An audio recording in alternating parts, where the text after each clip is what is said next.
Anthony Joshua gets the job done against Otto Wallin with a TKO in the 5th round. Let's go over what he did to attain this victory, and let's just have a general chit chat about what happened. Anthony Joshua looked confident. He had a game plan and he stuck to it. And it was beautiful to see him with this newfound confidence that he's been lacking in recent fights.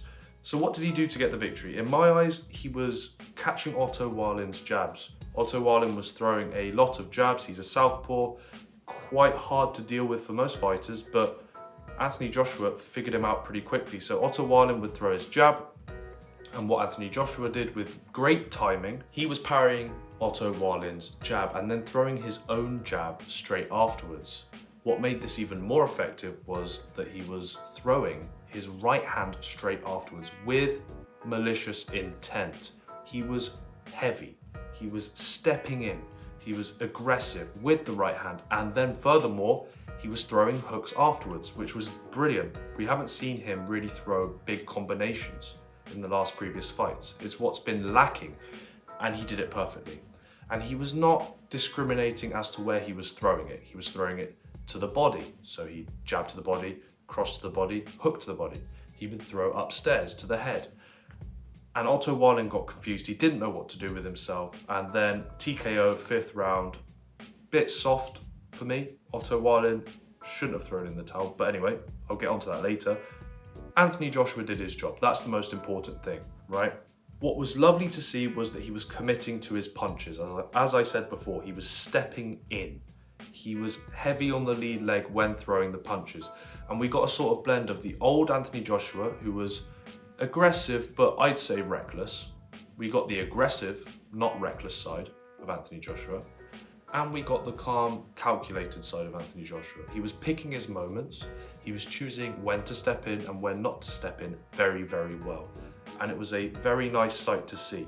My question is now, after this great performance from Anthony Joshua, has he established himself as one of the most dangerous and best heavyweights in the world at this moment? Keyword, guys, don't go on to me, at this moment. Yes, in my eyes he has, because if we remove Deontay Wilder from the picture, which we have to after his terrible performance against Parker, who else is there? Fury, Usyk, Joshua. Joshua is back in there, Hrgovic maybe, and Zhang. I'd say those 5. But yes, Anthony Joshua is back. He is more dangerous than ever, I'd say. I'd put him in the best heavyweights in the world at the moment. The question is now, what is next for Anthony Joshua?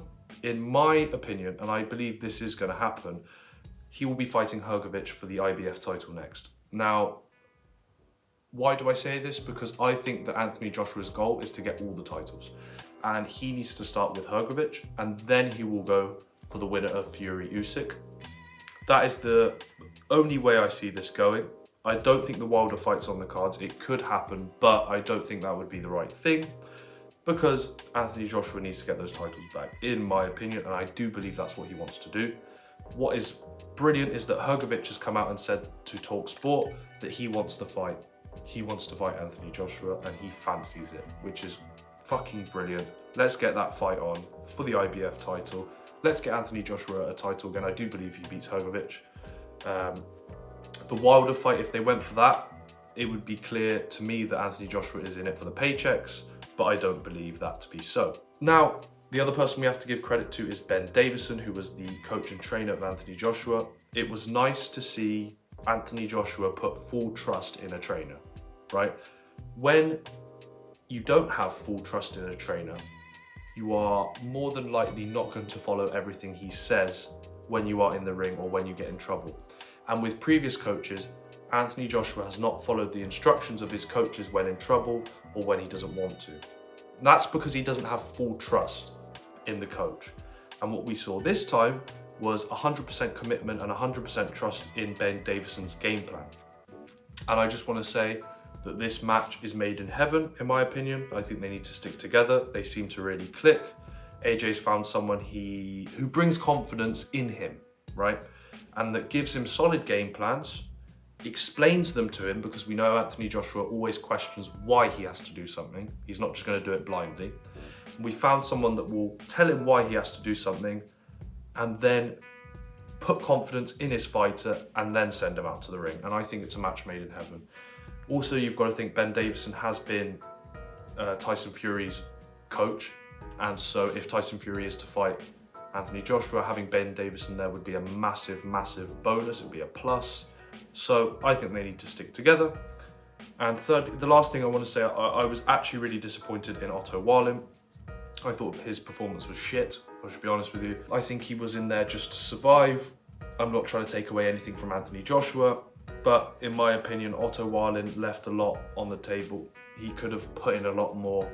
When I see UFC fights like Rory McDonald against Robbie Lawler, where two fighters put in everything, and then I see this, I can only be disappointed, right? And that's natural. But hey ho, Anthony Joshua did his job. Otto Wallin, for me, didn't do his job properly. Could have kept going and disrupted the whole flow of the evening with Parker beating Wilder. If Otto Wallin just went out there and stuck it on Anthony Joshua, maybe we would have seen a massive upset in both fights, but that didn't happen. Anthony Joshua did his job.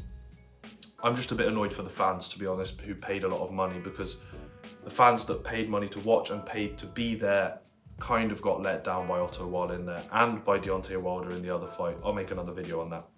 But Anthony Joshua is back. He was back with a bang. He did his job properly. He trusts his trainer. He's looking to regain his titles. And all I have to say is that it is an exciting time in heavyweight boxing, and I'm looking forward to the future. So well done, Anthony Joshua. Well done, Ben Davidson, by the way. Credit to everyone in AJ's team. Otto Wallin, you left a lot on the table. You could have done much better. But anyway, that's the way that things go sometimes. Like and comment. Thank you guys for watching, and make sure to subscribe. I nearly forgot to say that.